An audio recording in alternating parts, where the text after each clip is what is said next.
fun to be here and a privilege to be here back at OBU. So I thought that I would just read a little bit from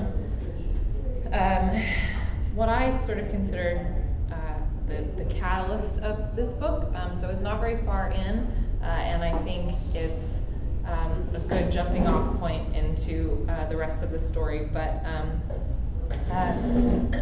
as a sort of pitchable story, I typically say that this book is about a girl who lives in darkness and who has to find a way to bring back the sun, and sort of in the process of that figure out who she is. So this is a part in her journey where she's first beginning to realize that there may be more to her life and to her story than she ever expected before. And so, when it comes to propelling your characters into adventures that maybe they don't want to take, you have to make it hard for them to say no, and sometimes you have to do that physically because they may resist any other efforts to be pushed out of their comfort zone.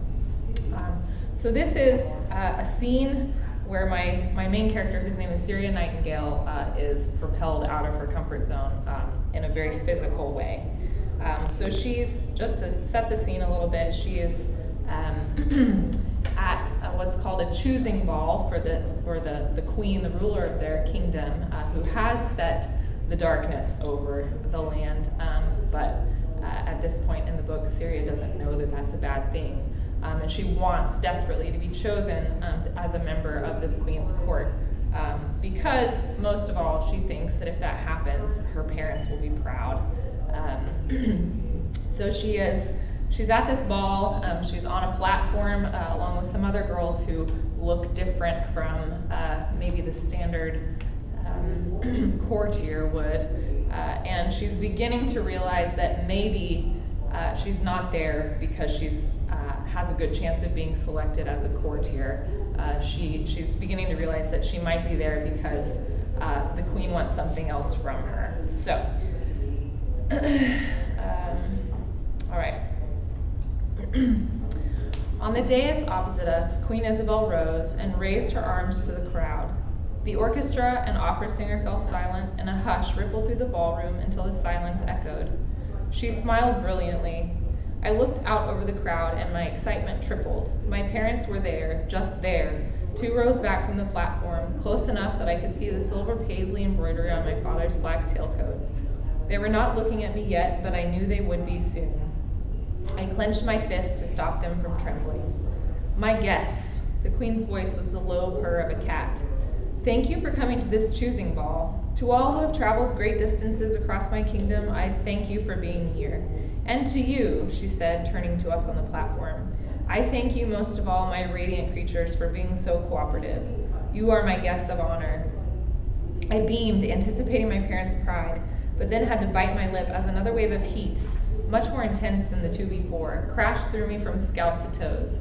I swayed as it passed and realized with a jolt of panic that my vision had gone slightly blurry. Was my corset too tight?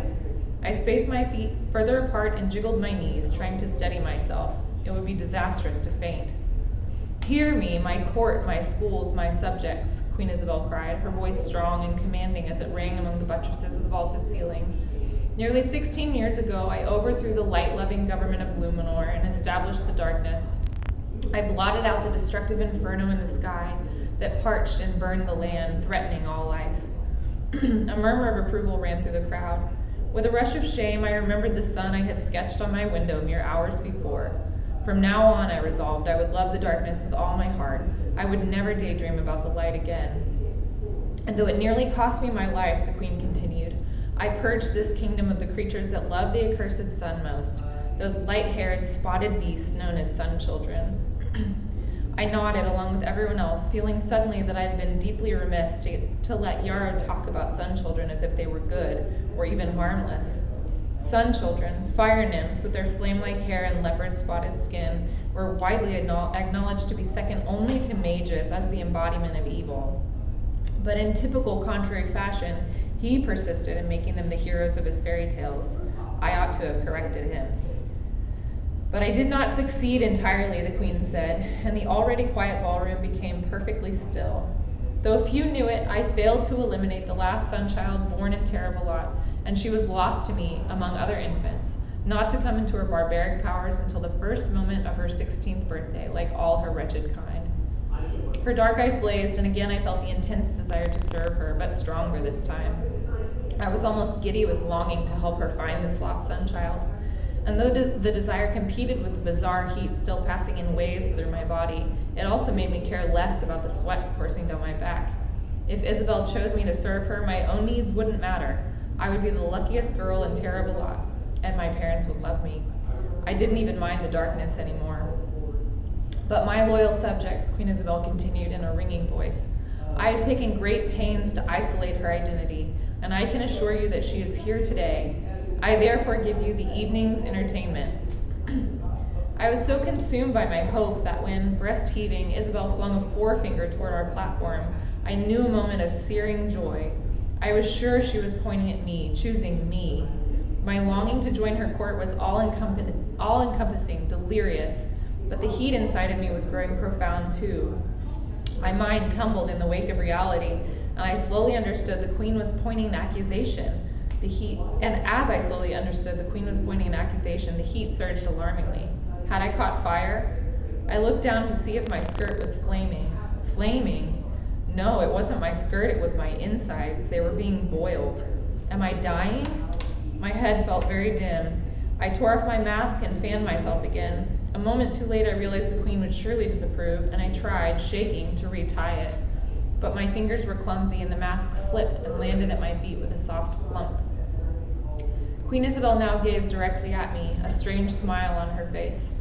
The fugitive sunchild, she said, was born 16 years ago today, at the precise moment of dawn. The moment approaches. Today she attains her birthright. Today is the day she transforms, and today I shall know at last who among these girls is a wolf in sheep's clothing. She paused, and her next sentence came out in an icy whisper that held us all in frozen thrall. Today I shall know at last who is the beast I must kill to ensure the everlasting glory of this kingdom of darkness. My parents had finally turned to face me, but far from looking proud or adoring or even worried, their expressions showed revulsion and mortification. It was this sight, more than the heat or the faintness or the notion that I might be in danger, that forced the breath from me, and with it a small wounded sound. My mother heard it and averted her eyes. It was as if I had been punctured and I could no longer keep enough air in my lungs to hold myself upright. I slumped, bracing my hands on my thighs. Then a tidal wave of heat seemed to rise almost visibly above me. Beyond it, I could see Queen Isabel, eyes riveted to my face in hungry triumph. Then the tower of heat broke over me in a blistering swell. I forgot I was on the stage before my queen and my parents in an entire ballroom. I forgot everything except the fire and the burning. I fell forward onto the hard platform with a crash, and then it was unendurably bright. An orb of roaring fire, its light all-consuming and radiating heat, raged over me, filling me up until my whole body had caught flame. I writhed against it, but it poured through every inch of my body, from my toenails to the ends of my hair, burning away all that I knew and replacing it with light. I tried to cry out, but when I opened my mouth, I inhaled flame. The heat swelled to an impossible pitch. I couldn't endure, wouldn't survive, and then quite suddenly, it was gone. Somewhere nearby, someone screamed. I was on my hands and knees, blinking down at the wooden platform. My hair had sprung free of its coif, and I could feel it tumbling down my back and over my shoulders, its weight strangely hot through the silk of my gown. My fingers were splayed, and I gazed at them in confusion. Both they and my arms, indeed all of my skin that was visible to me, were covered in a multitude of tiny brown dots, as if I had broken out in some kind of rash. The feverish heat had entirely left me, and I felt so strong and well by comparison that I wondered if I had entered a new kind of illusion. I raised my head and found myself looking directly into a stream of blinding golden light, flooding in from the ceiling through the labyrinth of ornate buttresses. Dust motes swirled through its beam like a cloud of insects. The light fell directly upon me, deliciously warm, and I realized with amazement that the terrible pressure around my chest had gone. I squinted, searching higher for the source. Another scream ripped through the ballroom then, sounding both real and near, and the light vanished. Like a band springing back into place, the pressure around my chest returned. I blinked and sat up as real flames, blindingly bright, as tall as a man, exploded into being in front of me. The fire shot around the platform's perimeter, encasing it like a great fence, and the other girls' screams mingled with more distant cries from the crowd. I fell backward onto my hands, and my heart seemed to fail. A tall, masked person had hurled himself through the flames over the front of the stage and leapt directly at me. Before I could so much as cry out, his shoulder slammed into my chest, and I was flat on my back beneath him, a blinding pain in my head. Then, with a crushing grip, the stranger pinned me to him and rolled sideways, through the raging fire and over the edge of the platform. For a moment we were in free fall, then, with a thump that knocked the air from my lungs, we landed in a smoking tangle on the floor, half covered by the skirted lip of the stage. The ballroom was in a state of advanced mayhem, but Queen Isabel's voice screamed above the din, "Do not let her escape." The stranger scrambled to his knees, yanked off one of the 2 black cloaks he wore, and flung it around my head and shoulders, even as I struggled to rise. Hoodless now, his wild dark hair stood up in all directions. "Lynn!"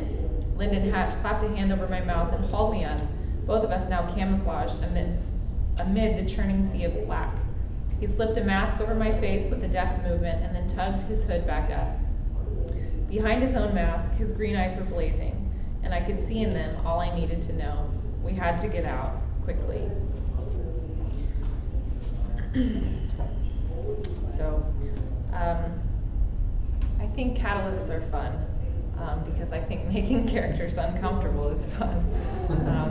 Because you don't really have to be the one being uncomfortable in their place. So, anyway, that's a bit of Ignite the Sun. Thanks for the privilege of reading.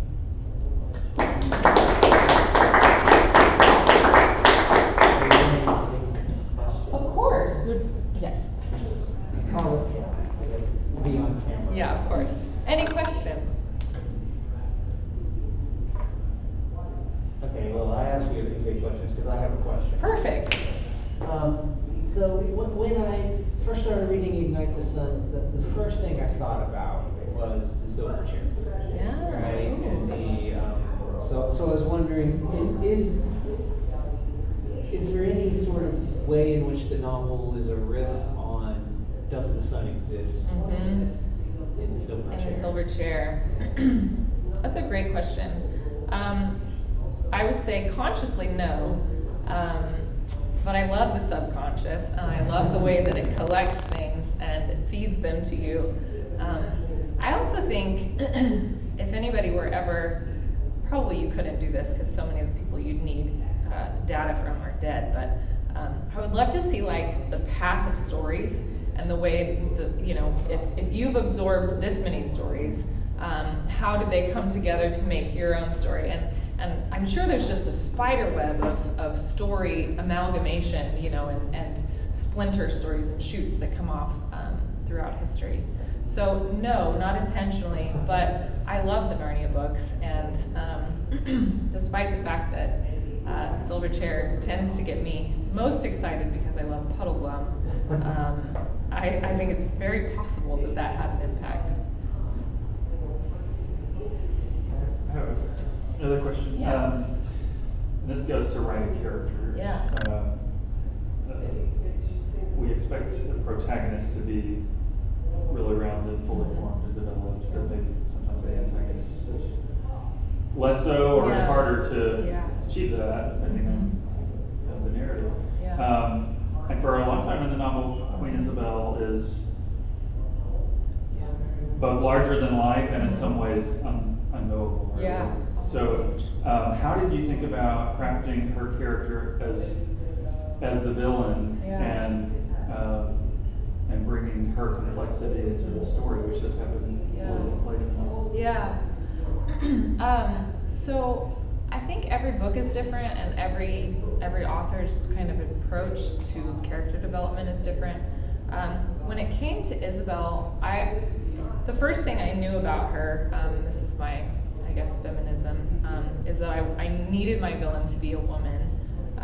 And then beyond that, she just sort of like wasn't a priority for me for a long time while I was crafting characters and figuring out kind of where the story wanted to go.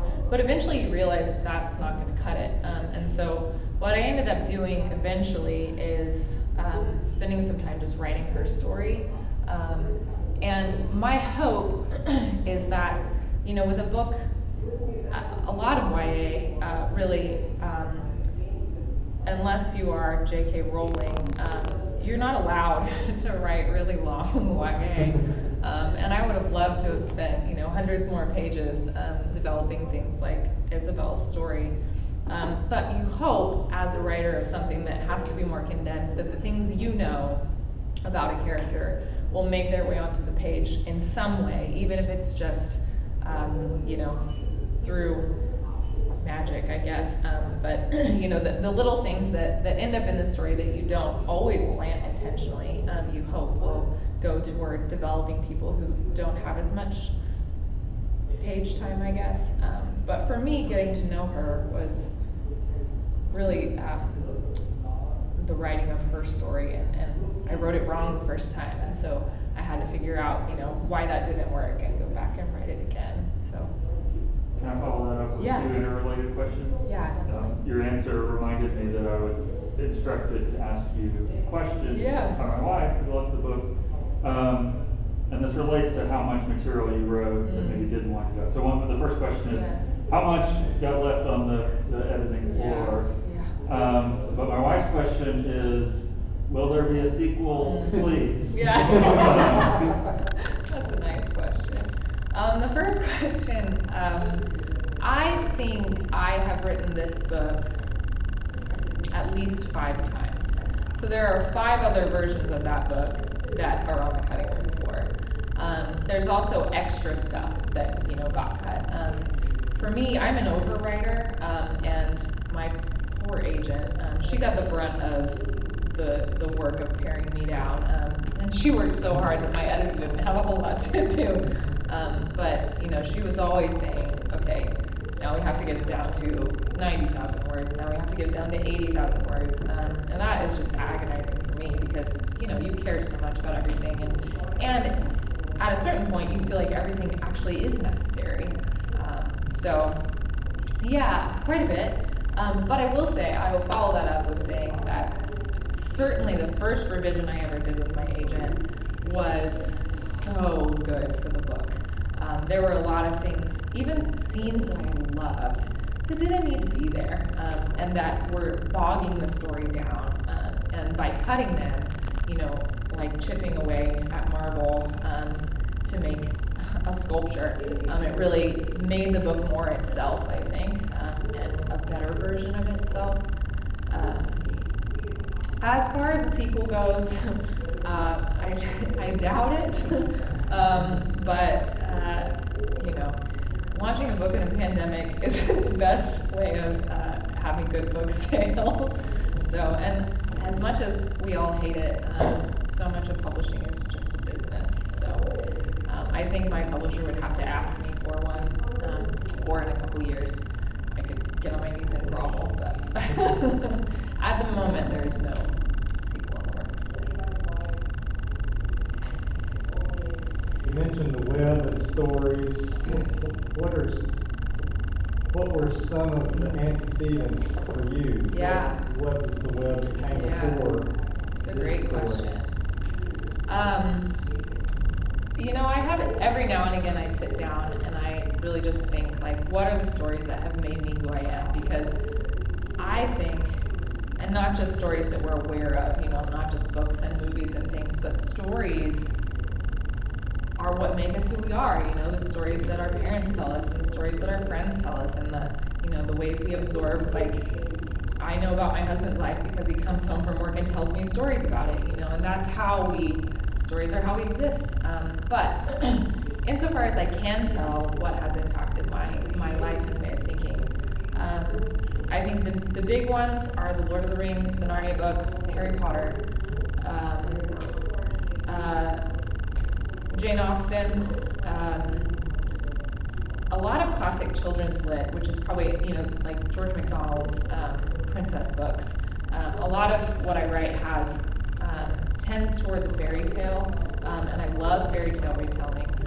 Ella Enchanted was my favorite book, is my favorite all-time standalone book by Gail Carson Levine. I think things even earlier back, I think like the Hank the Cowdog books have had a huge impact on my psyche. The American Girl books, Felicity was my favorite American Girl doll, and she has this like huge soft spot for animals, and that kind of compassion drives a lot of how I think and feel, and I'm sure makes its way into my writing somehow. What was the other one I was thinking of? Oh, gosh, this is probably more recently. I've been reading a lot of Madeleine L'Engle's nonfiction. Oh my gosh, everything she writes just feels like, are you like translating the beats of my heart into language? She's just brilliant. But her fiction, I think, has impacted my writing. Yeah, that's some of the threads for sure. Lewis's nonfiction too. Yeah, it's a great question. Yes. This is just a general question about writing.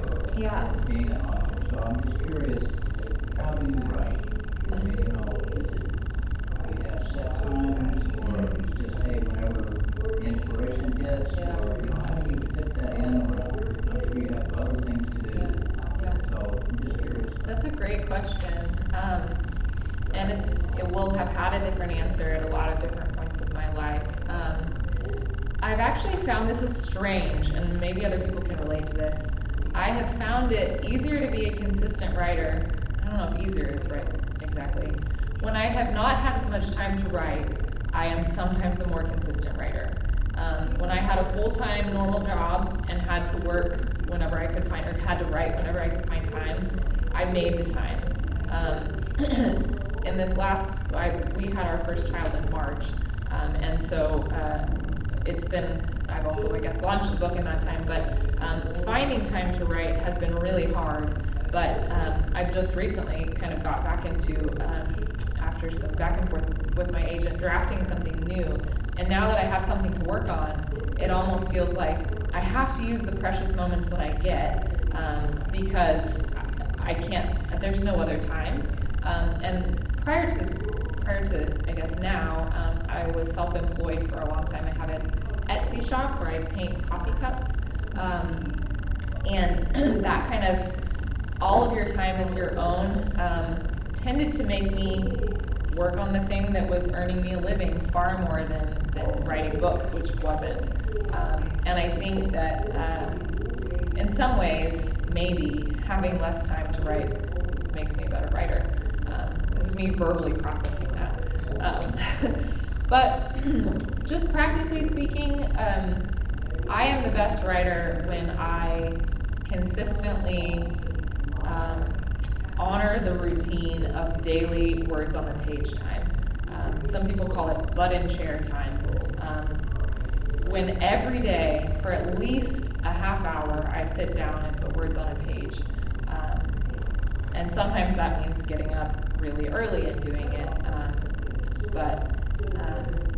Yeah, I think in some ways, even though my romantic heart wants to deny it, I think the muse is, I don't know, the biggest disservice we do ourselves as writers sometimes, because the muse doesn't show up until you do, you know. You can't just sit around waiting on it.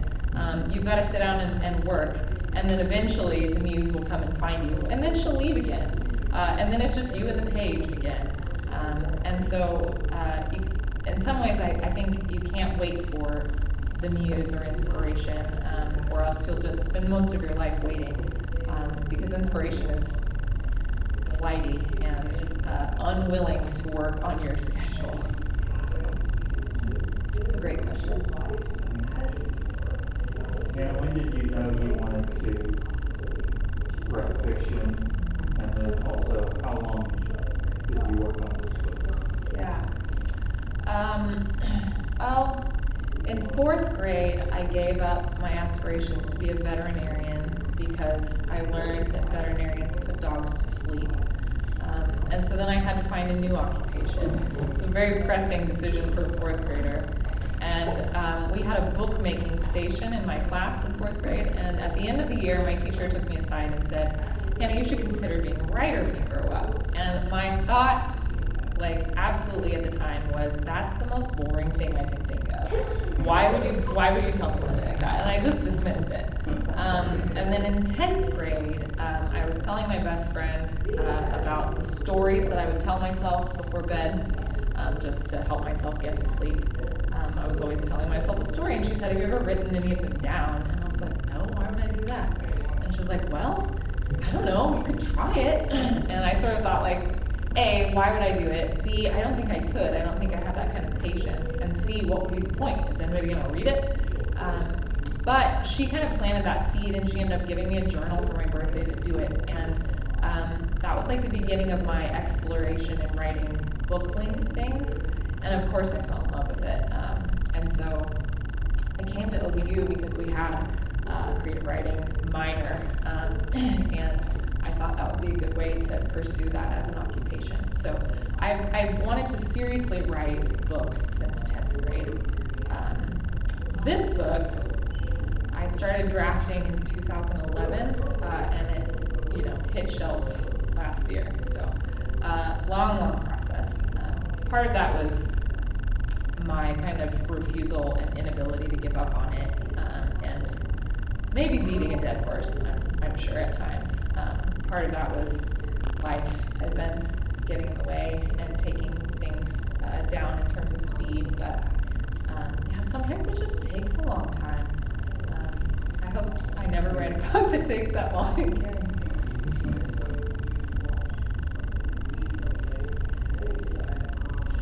We now have a creative writing major. I heard. And one of our creative writers. Are you in it? Yes, I am. That's so fun. Are you enjoying it? Yeah, good. I have to say that because my professor's doing it. Yeah, you can tell me later. Yes, no, I'm sure it's wonderful. Yeah. What advice would you give? This would be the last question. Yeah. You've been on lots of fun. Unless someone else has one. What advice would you give to a college-age student who's wanting someday to publish a book like this? My advice would be, well, the advice I always give to aspiring writers is persevere. It's not the advice anyone ever wants to hear because, you hope that you will be the one who doesn't have to persevere. And maybe you won't be, but if you aren't, if you are the person who has to persevere, don't give up on yourself. If you want to publish books for your job, traditionally, it's just hard. And I don't mean the writing. The writing is its own kind of hard, and if you're a writer, you already know that. What I didn't know coming out of college was that trying to get an agent is like standing in the longest line you can imagine and hoping that the one person at the gate taking tickets is going to look at you and think, okay, you're special, or you are someone that I can get behind. And it, they say it only takes one, and it does. But there's just a lot of hard work and perseverance and waiting and trying again. I think developing thick skin is really important. Learning to take criticism on your work, and you can start to do that by finding a good critique partner, by giving trusted people your work so that they can read it, and then learning to hear what they say, take your emotions, deal with them on your own. After you've done that, come back to your work, look at what they've said, and sift it out to see what in there is valuable and is worth incorporating. I think maybe the skills of perseverance, developing thick skin, and then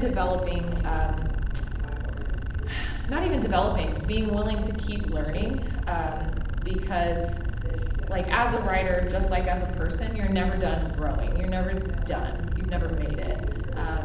And so the more you are willing to keep learning about your craft and about how to get better, how to take people's criticism or even like encouragement and funnel that into making better art, I think is an invaluable skill.